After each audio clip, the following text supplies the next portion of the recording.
belt fishing at fireflies watching, bagong atraksyon ngayon sa bayan ng Santa Ana, Cagayan. Narito ang ulat ni Mark Jeron Tumabaw. Kilala ang bayan ng Santa Ana sa Cagayan sa mga mapipinong white beaches at naggagandahang mga resort. Nito lamang nakarang taon ay ipinakilala naman ng lokal na pamahalaan ang belt fishing at fireflies watching bilang pinakabagong atraksyon na tiyak ma-enjoy ng bawat turista.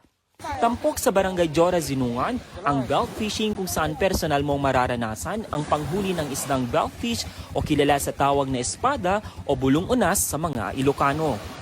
Mula sa dalampasigan, papalaot ang sasakyang bangka ng hindi hihigit sa 30 minuto para marating ang bahagi ng dagat na ayon sa mga mangingisda ay kadalasang naglalagi ang mga isdang espada. At pagkatapos nga ng ilang minuto nang naibaba ang panghuli na tinatawag na kariti, iba ang saya na dala kapag bumigat na ito dahil tsak, nakahuli ka na ng espada. Hey! Our first catch! Ang saya!